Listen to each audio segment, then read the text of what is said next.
Yeah. Hit it! That woke me up. We've come to our final week of our safety awareness campaign. This week we'll be wrapping up with some advice about sharing our space and being a respectful and courteous member of the rowing community. Something that's unique about rowing in SA is that most of our clubs and schools boat out of the same venue here at Westlakes.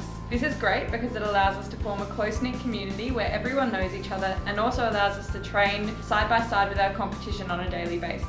It can get pretty crowded out here, so in order to keep the peace and keep everyone in the community mostly happy, we need to act with respect and consideration for others. When we come down to row in the morning, the first encounter we normally have with other crews and clubs is at the sheds. You should only use the space in front of your own shed, and if you have extra boats or have an 8 which would block the walkway, please utilise the lawns in front of the cafe to set up your equipment. Then we have the rush for the pontoon. Good pontoon etiquette allows us to boat faster, maximise our training time, and maintain the harmony within this space. Note that para-athletes have priority use of the pontoon. They may leave access equipment out on the pontoon, so please be mindful of this and respect their expensive equipment. It's important that you take no more than 2 minutes to get your boat in the water, put your oars in and get going. The same time limit applies for taking your boat out of the water. If you don't think that you can do this in 2 minutes, or if there's a big lineup with the pontoon, just use the beach area instead. In the interest of safety and minimising tripping hazards, please be conscious of where you leave your oars on the pontoon. Oars should be neatly placed on the western side of the pontoon so they don't get in the way of anyone trying to launch. Note that shoes should not be left on the pontoon. Either take them in the boat with you or get your coach to collect them for you in a crate.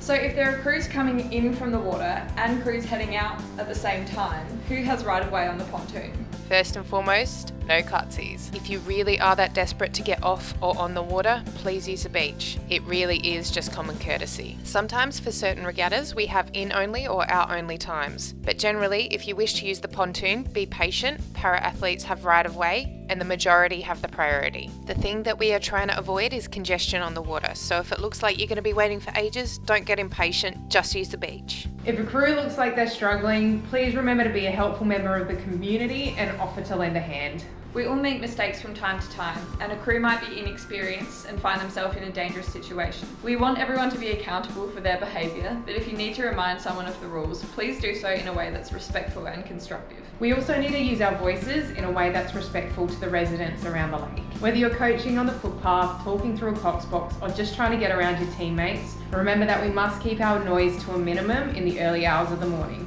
Another way that we can share the water is by doing our best to prevent any hold-ups around the turning points. Minimise your turning time to 2 minutes if you're turning in front of the pontoon, and if you're going to take a longer break, go around the back. Patience and communication are key when you're lining up in front of the pontoon. Try and organise your squad or crews so that you can stick to the 2-minute time frame. If your squad is going to line up to do a piece anywhere other than the pontoon, you need to make sure you will not impede the training of other crews. If a crew is coming down your lane before you're ready to start, you need to move out of the way and let them come through first. Note, no coaches should be lining up crews in the morning without walkie-talkies.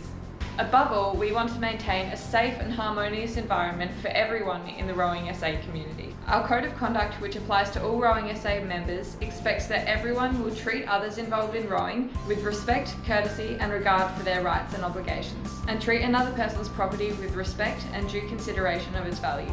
If you see any inappropriate behaviour that breaches our code of conduct, please use our incident reporting tool on our website to report this behaviour. We want everyone to feel safe and welcome here at Westlakes. Thanks for following along and engaging with our safety videos. All of us at Rowing SA are looking forward to an exciting and safe season ahead. This is our last video in this series, so it's over to you now. Stay safe, keep yourselves accountable and row fast. See you next time! Safety equals boat speed. Right? Zoom zoom.